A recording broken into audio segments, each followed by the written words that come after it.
The meeting room on the space station was filled with beings from across the galaxy.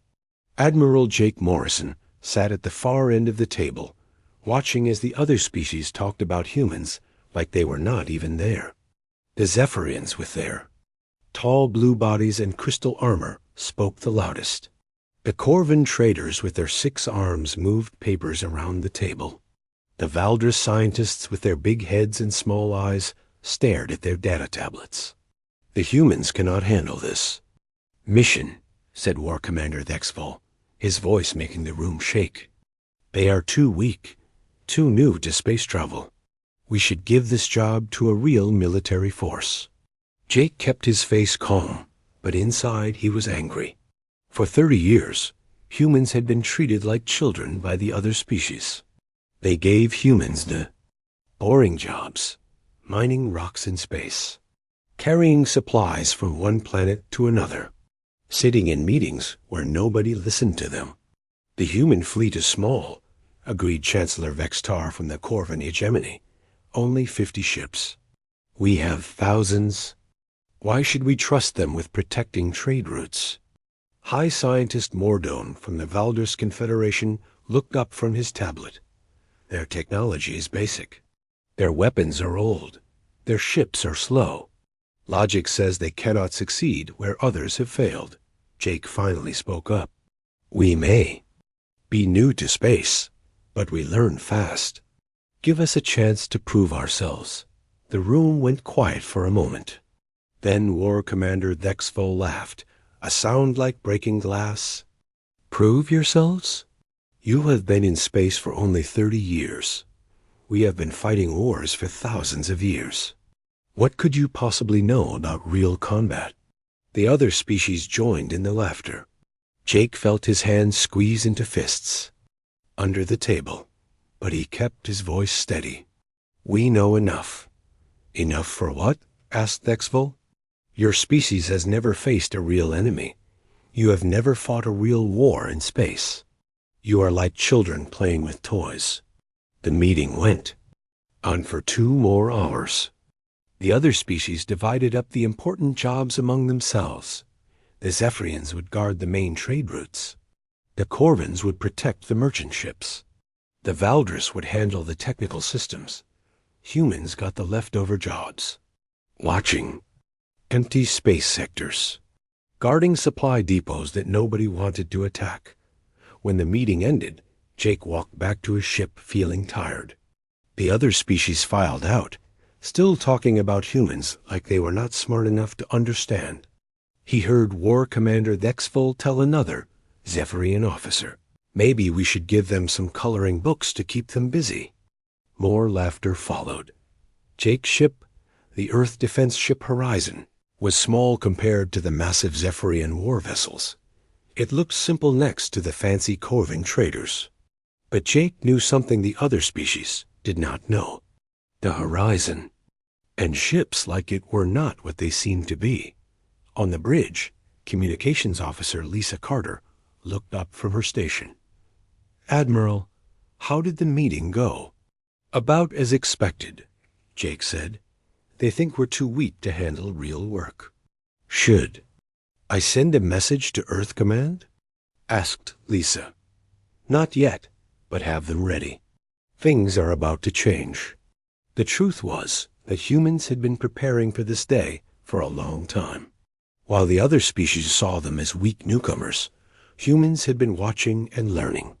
Every alien technology they could get their hands on, they studied. Every military tactic they observed, they remembered. Every weakness they spotted, they wrote down. The human colonies looked peaceful from the outside. Farmers growing food, miners digging for metals, families raising children. But hidden beneath the surface were facilities that would surprise the galaxy. Weapons factories, training centers. Research labs where human scientists worked to understand alien technology.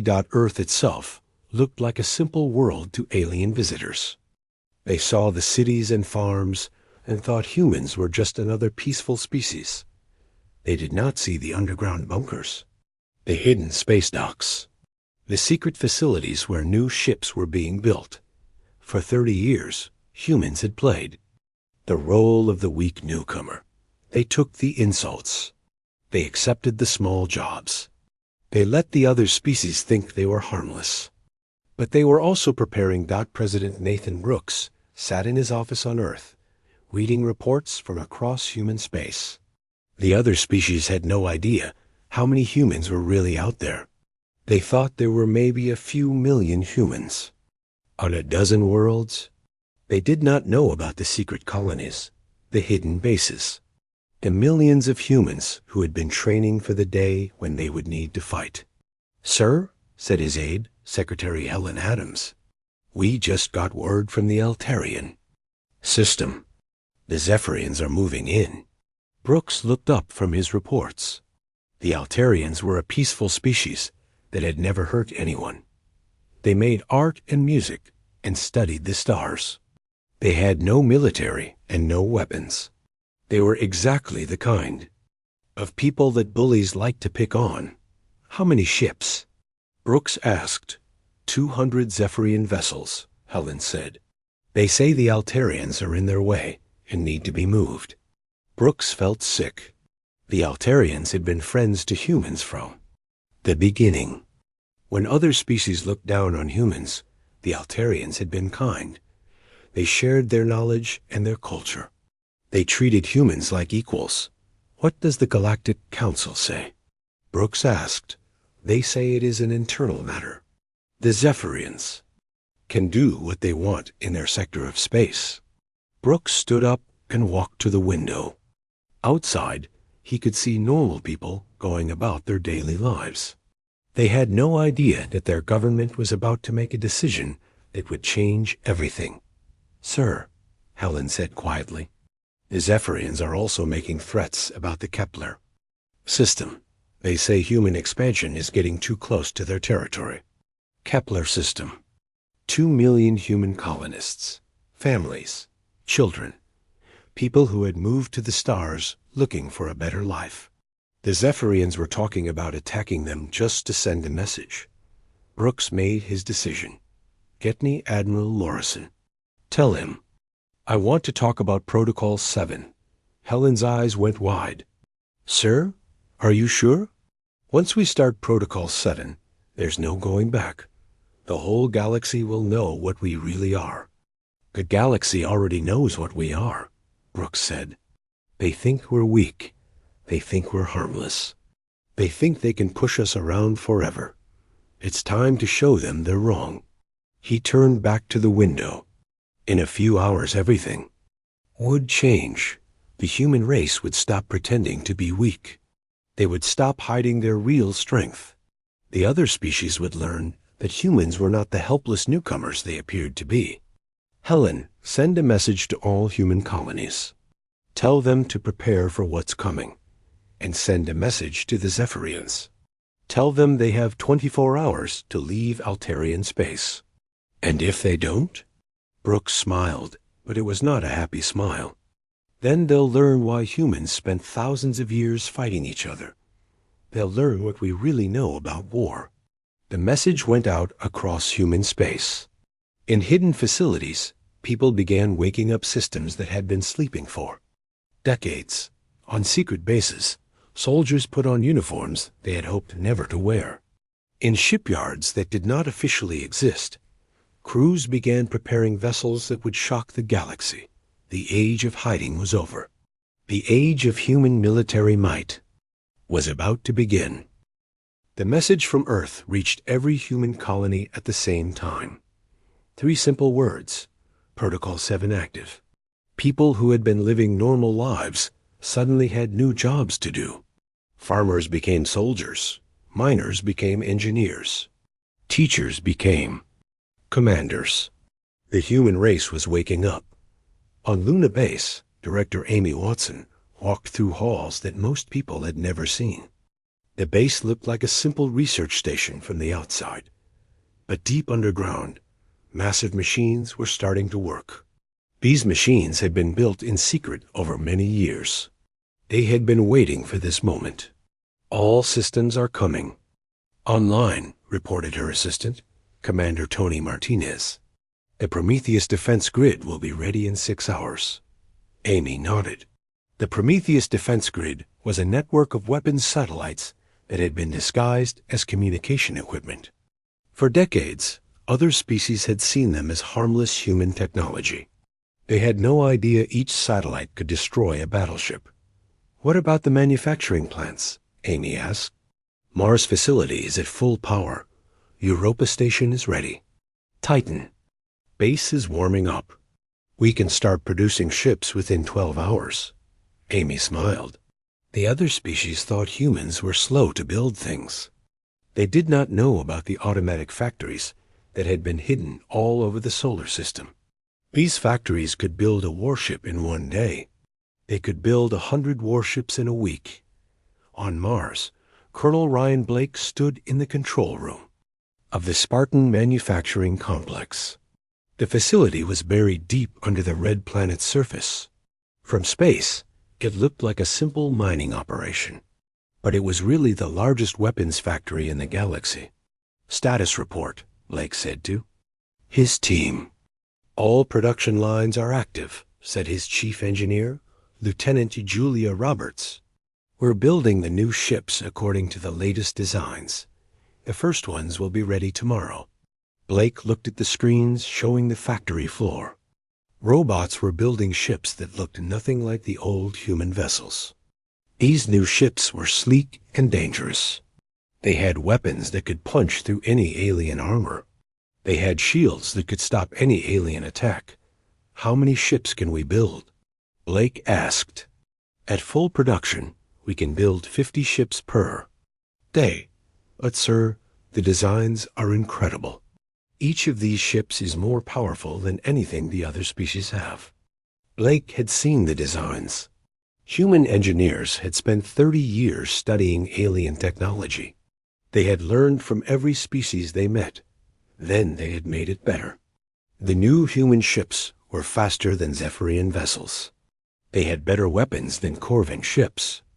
They were smarter than Valdris technology in the Kepler system. Families were saying goodbye to each other. The Zephyrian fleet was only hours away, but the colonists were not running. They were preparing to fight. Colony Administrator Dan Foster had been a soldier before he became a farmer. He knew what was coming. Everyone needs to get to the shelters, he told the crowd at the emergency meeting. The military will handle the Zephyrians. What military? Asked a worried mother. We only have a few security guards. Dan smiled. We have more than that. Trust me. Hidden in the asteroid belt around Kepler, ships were powering up. These ships had been there for years, waiting and watching. They looked like mining equipment or cargo haulers, but they were really warships. The crews had been living normal lives on the colony. Now they were soldiers again. Captain Emma Stone stood on the bridge of the UES Retribution. The ship had been disguised as a cargo vessel for 5 years. Now it was showing its true form. The fake cargo containers were falling away. Weapons were extending from hidden compartments. The ship was transforming from a simple freighter into a massive battleship. All stations report ready, said Lieutenant Commander Sarah Williams. The ship is fully operational. Emma looked at the tactical display. The Retribution was not alone. 20 other ships were revealing themselves. Ships that the Zephyrians had flown past hundreds of times without knowing they were there. What's our weapons status? Emma asked. All systems are online. Railguns are charged. Plasma cannons are ready. Missile tubes are loaded. We're ready for anything they can throw at us. Emma smiled. The railguns were a human invention. They could fire metal slugs at incredible speeds. The plasma cannons were based on Zephyrian technology, but humans had made them better. The missiles used Corvin guidance systems and Valdris warheads. Humans had taken the best from every species and made it their own. Back on Earth, President Brooks was meeting with the leaders of the human military. These people had been working in secret for decades. The other species knew some of their names, but they thought they were just politicians and administrators.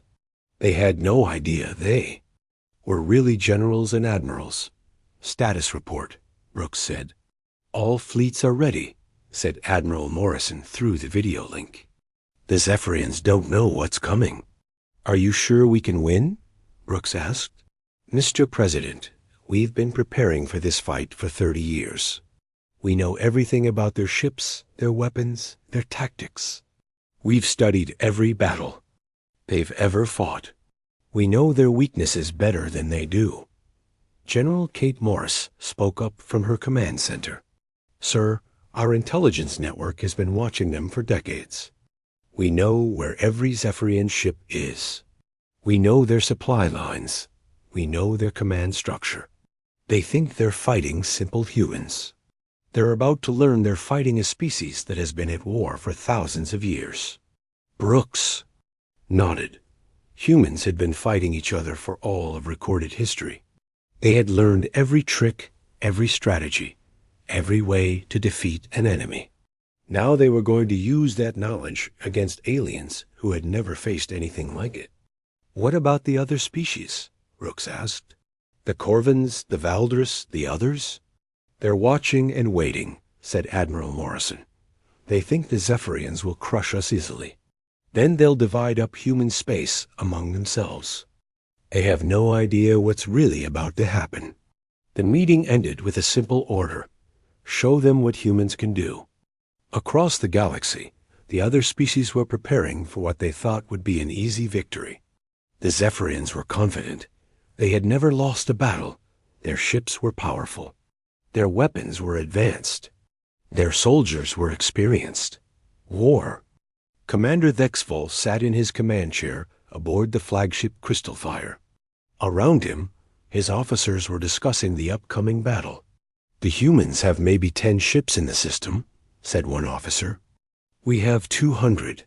This will be over in minutes." "What about their weapons?" asked another. "Their weapons are primitive. Chemical explosives and simple energy beams. Our shields can stop anything they have." Thexvol nodded. "This will be a good training exercise for our new crews. They can practice on the humans before we fight a real enemy." The Zephyrian fleet moved toward the Kepler system. They flew in their traditional formation, with the largest ships in front and the smaller ships behind. They had used this formation for centuries. It had never failed them. They had no idea that human satellites were watching their every move. They did not know that human computers were analyzing their formation and finding its weaknesses. They did not realize that human ships were already moving to surround them. The Zephyrians thought they were hunting prey. They were about to learn. They were walking into a trap in the command center on Earth. President Brooks watched the tactical display. The Zephyrian fleet was a red dot moving toward the green dot that represented the Kepler system. Soon, those dots would meet. "Mr. President," said an aide, "the Galactic Council is requesting a meeting. They want to discuss terms for human surrender." Brooks laughed. "Tell them we'll talk after the battle, if there's anything left to discuss." The aide looked confused. "Sir, the Zephyrians have 200 ships. We have maybe 20 in the system. How can we win?" Brooks looked at the young man. "Son, you're about to learn something important about humanity. We don't just fight to win. We fight to make sure. Our enemies never want to fight us again." The battle for the Kepler system was about to begin. The Zephyrians thought they were about to destroy a weak human colony. They were about to discover that humans were the most dangerous species in the ice galaxy. The Zephyrian fleet dropped out of faster-than-light travel at the edge of the Kepler system.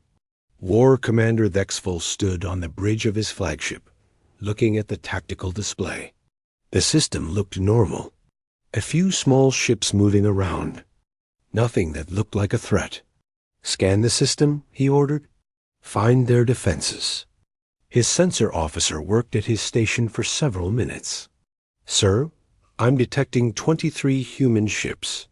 They appear to be cargo vessels and small patrol craft. No heavy weapons detected. Dexfall smiled.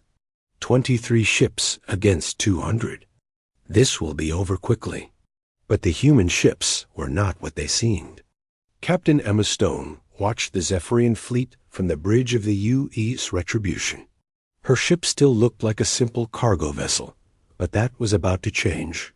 "All ships, this is Stone," she said into her communicator. "Execute transformation. Sequence. Around the system, human ships began to change. Fake cargo containers fell away. Hidden weapons extended from concealed compartments. Armor plating shifted to reveal gun ports. In minutes, the simple cargo ships had become deadly warships. "Sir," the Zephyrian sensor officer called out, his voice shaking. "The human ships are changing. They're not cargo vessels. They're warships, big ones." Exfil frowned. "How big?" "The largest one is bigger than our flagship.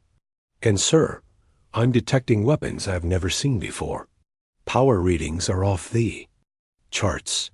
For the first time in his career, Vexfil felt worried. But he had 200 ships. Even if the human ships were more powerful than expected, numbers would win the day. "All ships, attack formation," he ordered. "Destroy the human vessels." The Zephyrian fleet moved forward in their traditional formation. It was the same formation they had used for centuries. It had never failed them. But they had never fought humans before. Admiral Morrison watched the battle from his command ship. He had been waiting for this moment for 30 years. "All units, execute Battle Plan Delta." The human ships scattered in all directions. The Zephyrians thought they were running away, but they were actually moving into attack positions that had been planned for decades. "Sir," reported Tactical Officer Greg Powell, "the Zephyrians are following the exact pattern we predicted. They're falling right into our trap." Morrison nodded. Human military planners had studied every alien battle for 30 years. They knew how each species thought. They knew their tactics. They knew their weaknesses. The first human attack came from an unexpected direction. Commander Dan Foster's destroyer squadron had been hiding behind a small moon. They appeared suddenly, firing weapons the Zephyrians had never seen before. The railguns fired metal slugs at incredible speeds. The slugs punched through Zephyrian shields like they were made of paper. The plasma cannons burned through armor that had never been breached before. In seconds, 5 Zephyrian ships were destroyed. "What was that?" Bexville demanded. "How did they penetrate our shields?" "I don't know, sir," his weapons officer replied. "Their weapons are using principles we don't understand." The second attack came from above. Lieutenant Colonel Kate Morris led a squadron of human fighters in a dive attack. The fighters were small and fast. They darted between the large Zephyrian ships, firing precision strikes at weak points. "They know where to hit us," the Zephyrian tactical officer reported. "They're targeting our weapon systems and engines. It's like they know exactly how our ships are built." They did know. Human spies had been studying Zephyrian technology for decades. They knew every weakness, every vulnerability. They had been preparing for this battle for 30 years. The third attack came from all sides at once. The human ships had formed a perfect sphere around the Zephyrian fleet. Every human ship fired at the same time. The coordinated attack was like nothing the galaxy had ever seen. "Impossible," Dexville whispered. "No species can coordinate like that." But humans could. They had been fighting coordinated battles for thousands of years. They had perfected the art of working together against a common enemy. Captain Stone's Retribution fired its main guns.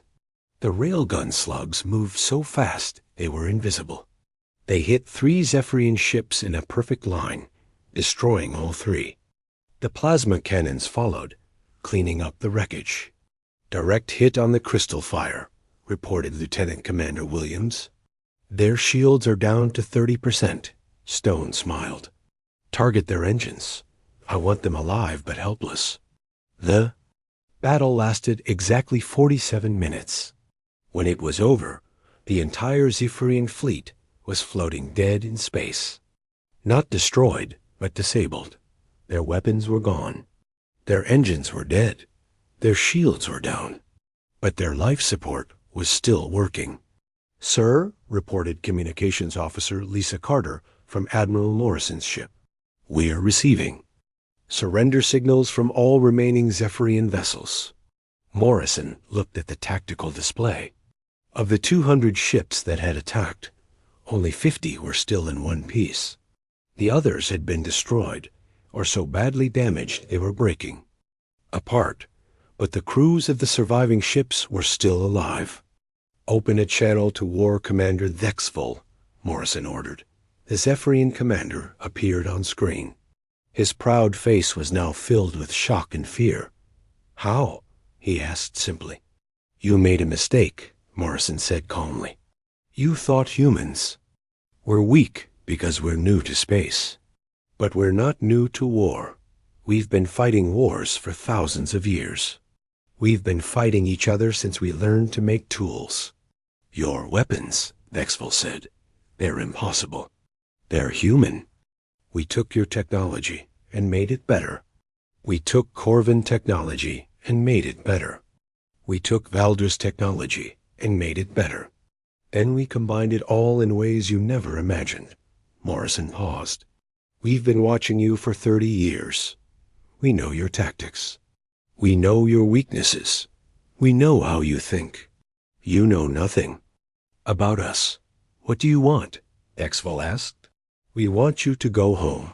We want you to tell your people what happened here. We want you to tell them that humans are not weak.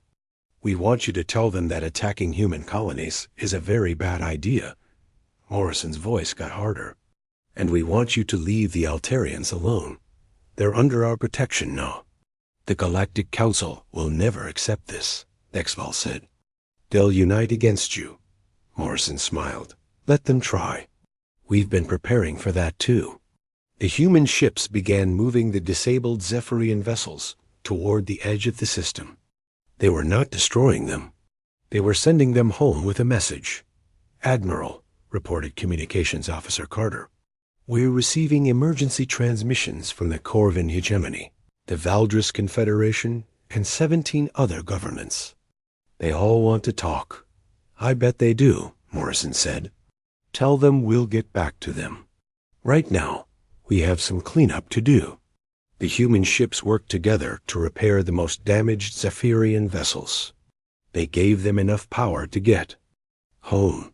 They made sure the life support systems were working. They even provided medical supplies for the wounded. "Why are you helping us?" Thexville asked over the communicator. "Because we're not monsters," Morrison replied. "We don't want to conquer anyone. We don't want to rule anyone. We just want to be left alone. And we want our friends to be left alone too." The last Zephyrian ship limped out of the system 6 hours later. War Commander Thexville sent one final message to Admiral Morrison. "The galaxy will never be the same." "That's the idea," Morrison replied. News of the battle spread across the galaxy within hours. The complete defeat of the Zephyrian war fleet by a small human force was impossible to believe. But the evidence was clear. The humans had won, and they had won easily. On the Corvin capital world, Supreme Chancellor Vextar called an emergency meeting. "How is this possible?" he demanded. "Our intelligence said the humans were weak." "Our intelligence was wrong," replied Intelligence Director Kolmesh. "The humans have been hiding their true strength for decades. They're not the simple newcomers. We thought they were." In Valdris space, High Scientist Mordun was frantically analyzing the battle recordings. "Their technology is centuries ahead of ours," he reported to the Confederation Council. "They've been learning from all of us and improving everything they learned." "What does this mean?" asked a council member. "It means we've been fools," Mordun replied. We thought we were the advanced species teaching the primitive humans, but they were the advanced species studying us. The Zephyrian Empire was in chaos. Emperor Kethlin had ruled through fear and superior firepower for 3 centuries. Now he faced a species that was stronger than he was. "What are your orders, my lord?" asked his chief advisor. Kethlin stared at the reports from the battle. "Withdraw all our fleets to the core worlds. Cancel all expansion plans and send a message to the humans. Tell them we want to negotiate." Across the galaxy, every government was asking the same question. If humans were this powerful, what did they want? The answer came in a broadcast that reached every world in known space.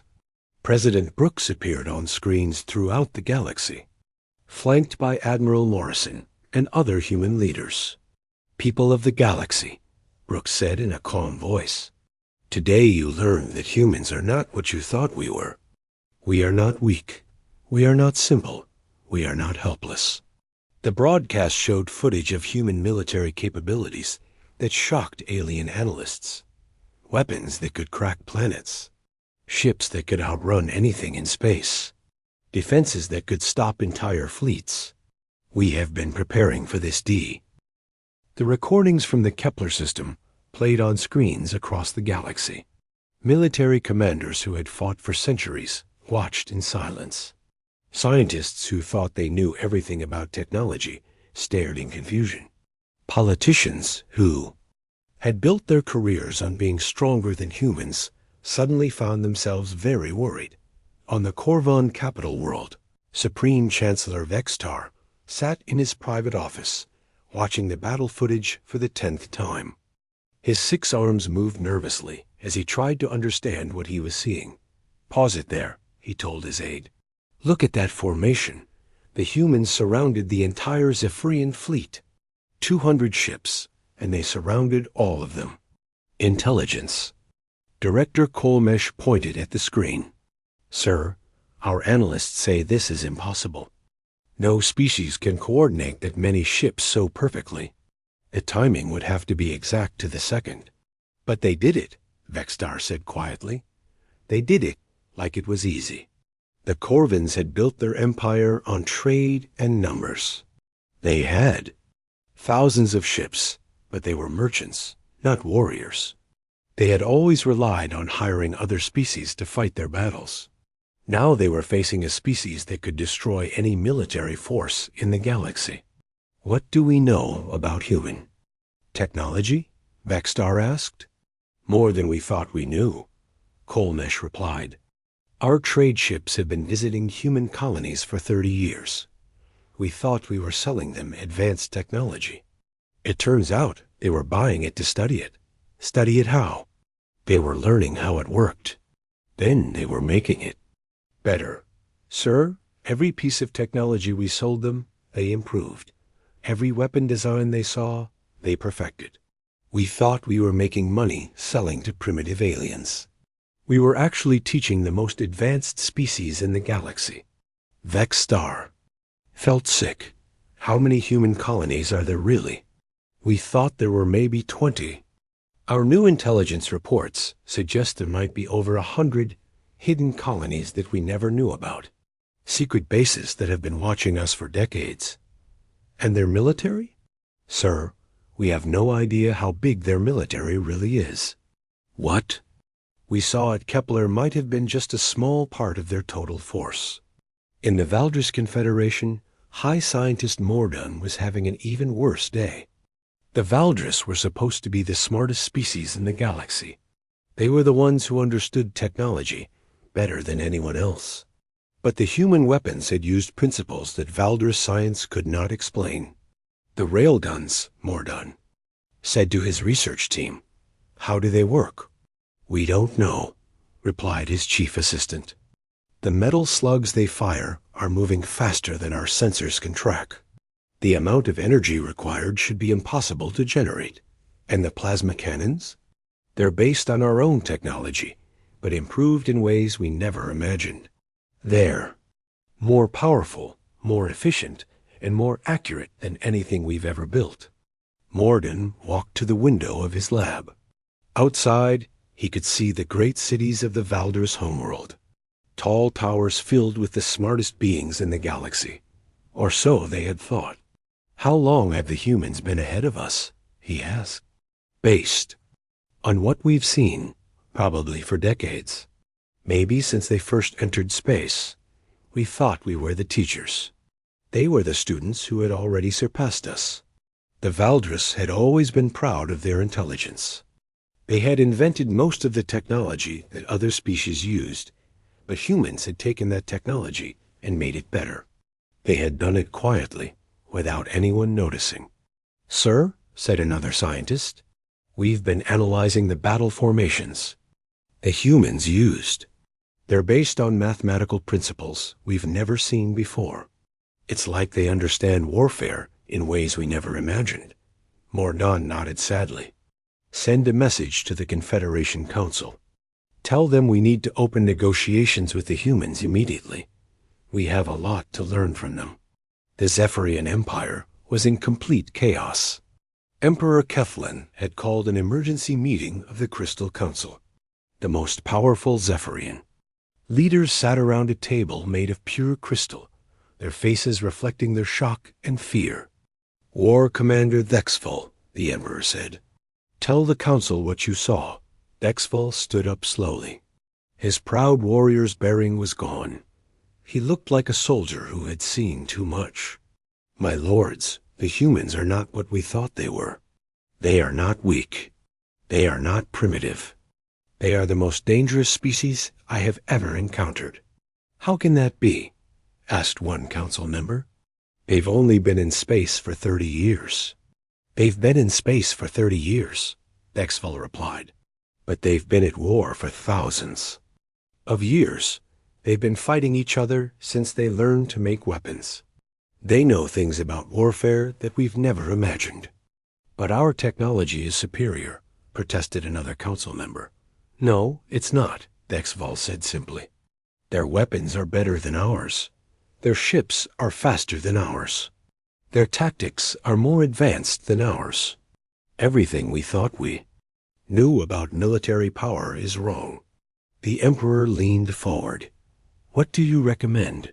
Withdraw all our fleets to the core systems, cancel all expansion plans, and pray that they don't decide to attack us." The room fell silent. The Zephyrian Empire had been built on the idea that they were the strongest military force in the galaxy. If that was no longer true, what did it mean for their future? "There's something else," Thexful said quietly. "They could have destroyed us completely. They had the power to kill every one of my crew members, but they didn't. They disabled our ships and let us go home. They sent medical supplies for our wounded. They helped repair our engines so we could get back to Zephyrian space." "Why would they do that?" asked a council member. "Because they're not conquerors," Thexful replied. "They don't want to rule the galaxy. They just want to be left alone. But if you threaten them or their friends, they will destroy you completely." The Emperor made his decision. "Send a message to the humans. Tell them we want to negotiate. Tell them we will leave the Altarians alone. Tell them we will respect their territory." Meanwhile, on Earth, President Brooks was meeting with his military advisors. The reaction from the galaxy had been faster than they had expected. "We've received diplomatic requests from 47 different governments," reported Secretary Helen Adams. "They all want to establish better relations with humanity." "What about the ones who haven't contacted us?" Brooks asked. "They're probably too scared to call," said Admiral Morrison. "Or they're planning something stupid." General Kate Morris looked at the intelligence reports. "Sir, we're seeing massive fleet movements across the galaxy. Everyone is pulling there. Ships back to defensive positions. No one wants to be the next species to challenge us." "Good," Brooks said. "That was the point." "There's one problem," Morris continued. "The smaller species are getting nervous. They're worried that the big empires might try to take out their frustrations on weaker targets." Brooks nodded, This was something they had prepared for. Send messages to all the smaller governments. Tell them that human protection is available to any species that wants it. We're not just protecting ourselves anymore. The decision to offer protection to smaller species was not made lightly. It meant that humans would become the police force of the galaxy. But it also meant that bullies like the Zephyrians would have no easy targets. 3 days after the battle, the first diplomatic ship arrived at Earth. It was a Corvin vessel, flying with full diplomatic flags. Supreme Chancellor Vextar himself was on board. Ambassador Lisa Carter met him at the space station orbiting Earth. She had been promoted from communications officer to chief diplomat after the battle. The galaxy needed to learn that humans could be reasonable, but they also needed to remember what happened when humans were threatened. Chancellor Vextar, Lisa said politely, welcome to human space. The Corvin leader looked nervous. His 6 arms moved constantly, a sign of stress in his species. Ambassador Carter, I come to discuss a new relationship between our peoples. What kind of relationship? Lisa asked. A partnership. The Corvin hegemony wants to offer exclusive trading rights to humanity. We can provide resources, technology, anything you need. Lisa smiled. What do you want in return? Protection, Vextar said honestly. The galaxy has changed. The old power structure is gone. Everyone is afraid. We want to be on the side of the strongest species. We're not interested in being rulers, Lisa said, but we are interested in fair trade, equal partnerships, mutual respect. Of course, Vextar agreed quickly. Equal partners. That's exactly what we want. But Lisa could see the truth in his eyes. The Corvins weren't looking for equal partners. They were looking for protection from a species they now feared. The balance of power in the galaxy had shifted completely. Similar meetings were happening. Across human space, the Valdris wanted to share scientific knowledge. The Altarians wanted to thank humans for saving them. Dozens of smaller species wanted protection from the big empires, but the most important meeting happened 5 days after the battle. A small, unmarked ship arrived at the edge of human space. It carried Emperor Kethlan himself. Ruler of the Zephyrian Empire, Admiral Morrison, met him on the neutral space station at Alpha Centauri. The Emperor came alone, without guards or advisors. It was a sign of either great courage or great desperation. Admiral Morrison, the Emperor said, I come to surrender. Morrison was surprised. Surrender what? My empire's claims to the disputed Terry. 6 months had passed since the Battle of Kepler Prime. The galaxy looked very different now. The old empires had pulled their fleets back to their home systems. The smaller species were building new alliances under human protection. Trade routes that had been dangerous for centuries were now safe. Admiral Jake Morrison stood in his new office on Olympus Station, a massive space station that orbited Earth. The station was both a military headquarters and a diplomatic center. Ships from dozens of species docked there every day, bringing trade goods and diplomatic messages. Admiral, said his aide, Lieutenant Commander Sarah Williams, the Altarian delegation has arrived. They want to discuss the memorial ceremony. Morrison nodded. The Altarians had insisted on building a memorial to honor the humans who had died defending their world. It would be placed on their capital planet, where everyone could see it. Send them to Conference Room Alpha, Morrison said, and make sure they see the wall on their way. The memorial wall was Morrison's idea. It showed the names of every human who had died in the decades before the revelation. Miners killed in accidents, diplomats assassinated by extremists, colonists murdered by raiders, people who had died because other species thought humans were too weak to matter.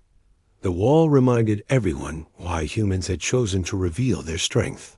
It was not about conquest or glory. It was about making sure no more innocent people died.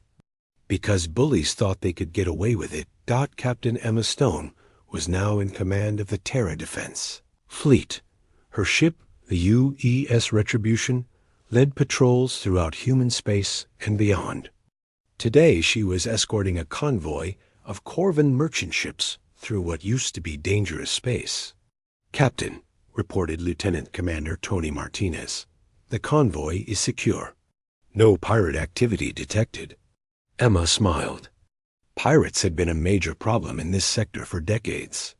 The Zephyrians had ignored them because they mostly attacked smaller species. The Corvans had been too weak to stop them. But human patrol ships had cleaned out the pirate bases in just 2 weeks. "Any word from the other patrol groups?" Emma asked. "All quiet. Commander Dan Foster's group is escorting Valdris science ships to the research station. Lieutenant Colonel Kate Morris is providing security for the peace talks on Nexus Prime." Emma looked out at the stars. Human ships were now protecting trade routes across the galaxy. They were not conquering or controlling. They were just making sure that peaceful species could go about their business without fear. "Captain," Martinez said quietly, "do you ever think about what we've become?" "What do you mean?" 6 months ago, we were nobody. Now we're the most powerful military force in the galaxy. Everyone either fears us or wants our protection." Emma thought about that. "We're what we always were, Tony. We're just not hiding it anymore." On Earth, President Nathan Brooks was meeting with the Global Defense Council.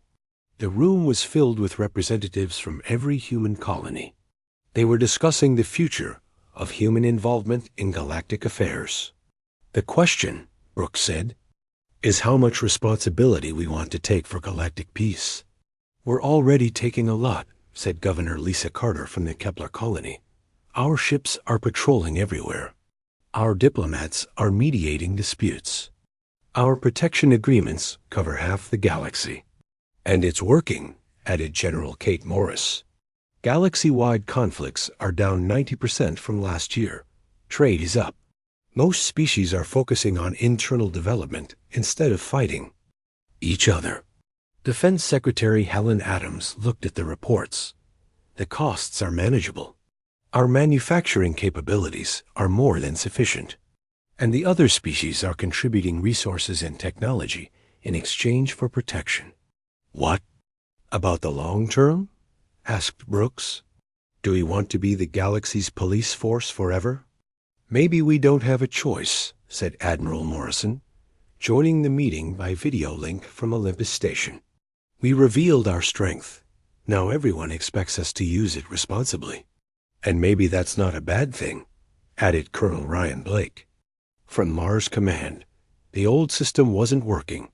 The strong bullied the weak. The big empires fought wars while smaller species suffered. "At least now there's order." Brooks nodded.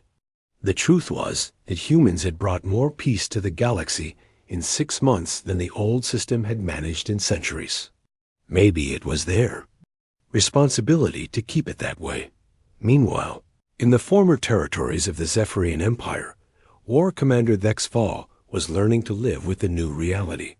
He now commanded the Zephyrian Home Defense Fleet, a much smaller force that was limited to protecting Zephyrian space. "Sir," reported his aide, "human patrol ships are passing through our outer system. They're escorting a diplomatic convoy." Thex Fall watched the human ships on his screen. 6 months ago, he would have challenged them. Now he sent them a polite greeting and offered assistance if they needed it. "Any problems?" he asked. "No, sir." They acknowledged our greeting and continued on their route. Very professional. Dexful nodded. The humans were always professional. They didn't threaten or intimidate. They just patrolled and protected. But everyone knew what would happen if someone caused trouble. "Sir," his aide continued, "the Emperor wants to know if you're interested in the exchange program." The exchange program was a human idea. Young officers from different species would serve on each, other ships to learn different methods and build understanding. It was voluntary, but most species were participating. What would I learn from humans that I don't already know? Exval asked. How to win battles without making enemies, his aide replied quietly. That made Exval think. The humans had defeated the entire Zephyrian fleet, but they had done it without creating lasting hatred. They had disabled the ships instead of destroying them. They had helped the wounded instead of letting them die. They had sent the survivors home with a message instead of taking prisoners. Sign me up, Exval said. I want to understand how they think. On the Corvin capital world, Supreme Chancellor Vextar was reviewing trade reports. The Corvin economy was doing better than it had in decades. Human protection had made trade routes safe. Human technology exchanges had improved Corvin manufacturing. Human diplomatic support had opened new markets. The humans are good for business, his economic advisor reported. Trade volume is up 40% since we signed the protection agreement. What's the cost? Vextar asked. Surprisingly low.